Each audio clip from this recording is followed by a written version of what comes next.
জয় মা মনসা দেবীর জয়। বন্ধুরা, আজকের ভিডিওতে ব্যক্ত করব মনসা পূজা, অষ্টনাগ পূজা, নাগ পঞ্চমী, শ্রাবণ ও ভাদ্র মাসের পূজার পূর্ণাঙ্গ সময়সূচি, পূজার উপকরণ, মা মনসা প্রণাম মন্ত্র, নাগ পঞ্চমী কি, কেন পালন করা হয় এবং এই নাগ পঞ্চমীর ইতিহাস। আপনারা প্রত্যেকের সঙ্গে থাকুন এবং শ্রবণ করুন আজকের ভিডিওটি। জয় মা মনসা দেবীর জয়। বন্ধুরা, আজকের ভিডিওতে ব্যক্ত করব মনসা পূজা, অষ্টনাগ পূজা, নাগ পঞ্চমী, শ্রাবণ ও ভাদ্র মাসের পূজার পূর্ণাঙ্গ সময়সূচি, পূজার উপকরণ, মা মনসা প্রণাম মন্ত্র, নাগ পঞ্চমী কি, কেন পালন করা হয় এবং এই নাগ পঞ্চমীর ইতিহাস। আপনারা প্রত্যেকে সঙ্গে থাকুন এবং শ্রবণ করুন আজকের ভিডিওটি। 2025 সালের আষাঢ় মাসের মনসা পূজার দুটি তারিখ রয়েছে। প্রথম তারিখটি হল 15ই জুলাই 2025, বাংলার 30শে আষাঢ় 1432 বঙ্গাব্দ মঙ্গলবার। নাগ পঞ্চমী, শ্রী শ্রী মনসা দেবী ও অষ্টনাগ পূজা। দ্বিতীয় পূজা 17ই জুলাই 2025, বাংলার 31শে আষাঢ় 1432 বঙ্গাব্দ বৃহস্পতিবার। শ্রী শ্রী মনসা দেবী ও অষ্টনাগ পূজা। 1432 বঙ্গাব্দে 2025 সালে শ্রাবণ মাসের প্রথম মনসা পূজা 29শে জুলাই 2025, বাংলার 12ই শ্রাবণ 1432 বঙ্গাব্দ মঙ্গলবার। শ্রী শ্রী মনসা দেবী ও অষ্টনাগ পূজা। দ্বিতীয় মনসা পূজা 13ই আগস্ট 2025, বাংলার 27শে শ্রাবণ 1432 বঙ্গাব্দ বুধবার সকাল 8টা 14 পর। পশ্চিমবঙ্গে প্রচলিত শ্রী শ্রী মনসা দেবী ও অষ্টনাগ পূজা শ্রাবণ মাসে। অন্তিম মনসা পূজার তারিখ হল 17ই আগস্ট 2025, বাংলার 31শে শ্রাবণ 1432 বঙ্গাব্দ রবিবার। পশ্চিমবঙ্গে প্রচলিত শ্রী শ্রী মনসা দেবী ও অষ্টনাগ পূজা মাসব্যাপী সমাপন। 2025 সালে 1432 বঙ্গাব্দের ভাদ্র মাসে মনসা পূজা 12ই অক্টোবর 2025, বাংলার 26শে ভাদ্র 1432 বঙ্গাব্দ শুক্রবার। পশ্চিমবঙ্গে প্রচলিত শ্রী শ্রী মনসা দেবী ও অষ্টনাগ পূজা 17ই সেপ্টেম্বর 2025, বাংলার 31শে ভাদ্র 1432 বঙ্গাব্দ বুধবার। এবার জানব অষ্টনাগ পূজা, নাগ পঞ্চমী ও মনসা পূজার উপকরণ। সিঁদুর, ঘট, মনসা গাছ বা তাহার ডাল, পূজার শাড়ি একটি, মধুপর্কের বাটি একটি, মধু, ঘৃত অর্থাৎ ঘি, দধি অর্থাৎ দই, তিল, হরিতকি, পুষ্প অর্থাৎ ফুল, দূর্বা, তুলসী, বিল্বপত্র অর্থাৎ বেলপাতা, ধূপ, দীপ, বড় নৈবেদ্য একটি, অষ্টনাগের নৈবেদ্য 8টি, কুচা নৈবেদ্য একটি, ফলমূলাদি, দক্ষিণা ও আস্তিকস্য মনির্মাতা ভগিনী বাসুকিস্তথা জরৎকার মুনিপত্নী মনসা দেবী নমস্তুতে। সবশেষে জানব নাগ পঞ্চমী কি, কেন পালন করা হয় এবং নাগ পঞ্চমীর ইতিহাস। নাগ পঞ্চমী শ্রাবণ মাসের কৃষ্ণ পঞ্চমী অর্থাৎ পূর্ণিমার পরে যে কৃষ্ণপক্ষ, তার পঞ্চম দিন। নাগ পঞ্চমীতে মনসা পূজা দেওয়ার রেওয়াজ আছে গোটা ভারতে। অনন্ত নাগ, বাসুকি নাগ, শঙ্খনাগ, পদ্মনাগ, এমন সব কত কত নামের সর্প দেবদেবীর পূজা করা হয় এদিন। ঘরের মূল প্রবেশ পথের দুপাশে মনসা ডাল বা শীজ ভেঙে এনে রাখা হয়। এটি কাঁটাযুক্ত অর্থাৎ ক্যাকটাস জাতীয় গাছ। গরুড় পুরাণ থেকে জানা যায়, ব্রহ্মার পুত্র কাশ্যপ মুনির তৃতীয় স্ত্রী রুদ্র ছিলেন নাগ বংশের কন্যা। তিনি নাগকুলের জননী। অন্যদিকে কাশ্যপ মুনির অন্য এক স্ত্রী জন্ম নেন গরুড়ের। এই কারণে রুদ্র অত্যন্ত বিরূপ ছিলেন তার প্রতি। ছোটবেলা থেকেই মায়ের প্রতি দৈচারিতা দেখে গরুড় প্রতিজ্ঞা করে নাগকুলকে ধ্বংস করবে। প্রায় সমস্ত বিদ্বানেরও এই ব্যাপারে একমত যে নাগ ভারতের অত্যন্ত প্রতাপী জাতি। আধুনিক নাগ এই নাগ প্রজাতিরই বংশজ। পুরাতত্ত্ববিদদের মতে নাগবংশী নাগলোক সমুদ্রতল অথবা গোড়া থেকেই উষ্ণকটিবন্ধীয় পর্বতমালায় থাকতেন। তারা খুব পরিশ্রমী এবং জ্ঞানী ছিলেন। মহাভারতেও এই নাগেদের উল্লেখ আছে।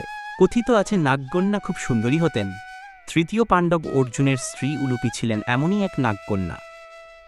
ভারতের পাশাপাশি চীনেও নাগলোক নিজের সম্বন্ধ বিস্তার করেছিল। ভারতের মতো সেখানেও তাদের পূজা হয়। মহাভারতে জানা যায়, কুরু বংশের রাজা পরীক্ষিত তক্ষক নাগের আঘাতে মারা গেলে তার পুত্র জন্মেঞ্জয় প্রতিজ্ঞা করেন পৃথিবী থেকে নাগ বংশকে ধ্বংস করবেন। তিনি এক যজ্ঞ শুরু করেন যেখানে হাজার হাজার সাপ যজ্ঞের আগুনে এসে পড়তে থাকে। জরৎকারু মুনির পুত্র আস্তিকের হস্তক্ষেপে এই যজ্ঞ বন্ধ হয়। যে দিনটিতে সর্পযজ্ঞ বন্ধ হয় সেই দিনটা ছিল শ্রাবণ মাসের শুক্ল পঞ্চমী। পারিবারিক উন্নতি ও কুশলের জন্য এই পূজাকে অত্যন্ত জরুরি বলে মনে করেন লক্ষ লক্ষ ভারতবাসী। আবার পুরাণ মতে তিনি সর্পকুলের জননী। অষ্টনাগ তাকে সবসময় বেষ্টন করে থাকে। স্বয়ং দেবাদিদেব মহেশ্বর তার পিতা। তবে শিবের ঔরস জাত হলেও দেবত্ব লাভের পথে বহু সংগ্রাম করতে হয়েছিল তাকে। কথা বলছি দেবী মনসাকে নিয়ে।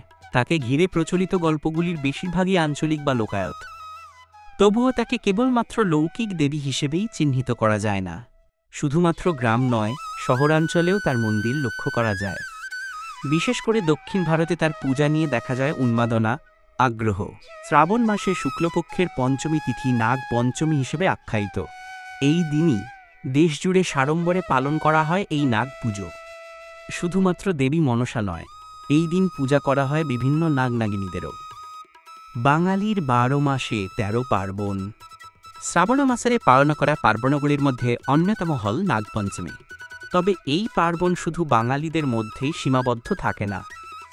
গ্রাম বাংলার একটি অতি প্রচলিত ও জনপ্রিয় উৎসব হলেও নাগপঞ্চমী পালিত হয় গোটা দেশ জুড়ে।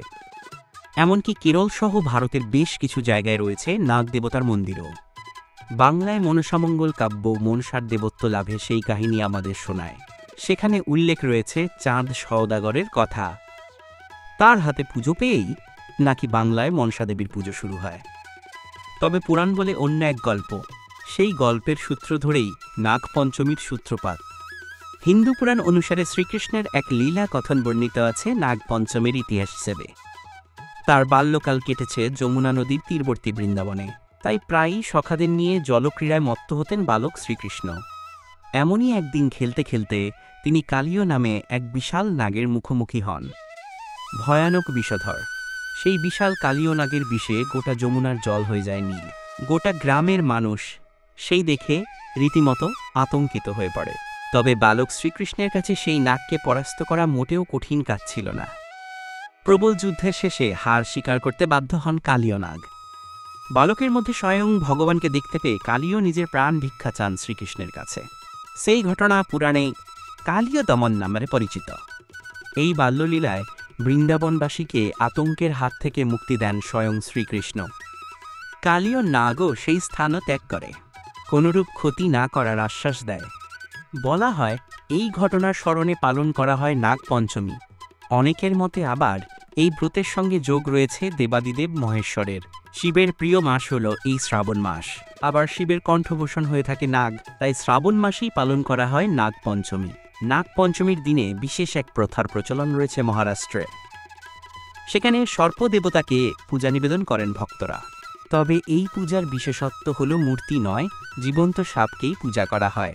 অন্যদিকে কেরালে নাগ দেবতার মন্দিরে দলে দলে ভক্তরা আসেন পূজা দিতে।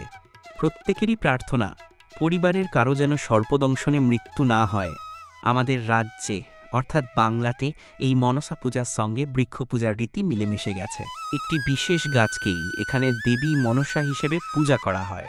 আবার কোথাও মূর্তি পূজার চলও রয়েছে। অনেকে আবার মনে করেন নাগ পঞ্চমীর দিন নাগ পূজা করলে সন্তুষ্ট হন স্বয়ং শিব। তাই সব মিলিয়ে পরিবারের মঙ্গল কামনার কথা ভেবে নাগপঞ্চমীর পুজো সাড়ম্বরে পালন করেন দেশবাসী। বন্ধুরা, আবার এই শ্রাবণ মাস ভগবান শিব ও নাগদেবতার পুজোর জন্য অত্যন্ত শুভ এবং সবথেকে উত্তম ধরা হয়। নাগপঞ্চমীর দিন নাগদেবতাকে দুধ অর্পণ করা হয় এবং বিধি মেনে নিষ্ঠাভরে তারপর তার পূজা করা হয়। শাস্ত্রমতে নাগপঞ্চমীর দিন নাগদেবতার পুজো করলে যাদের রাশিতে সর্পদোষ রয়েছে তারা সেই দোষ থেকে মুক্তি পায়। শুধু তাই নয়, বলা হয় যে নাগপঞ্চমীর দিন যে ব্যক্তি নাগদেবতার পুজো করবে তার কখনো সাপের কামড়ে মৃত্যু হবে না। একই সঙ্গে জীবনের একাধিক সমস্যার হাত থেকে রেহাই মেলে।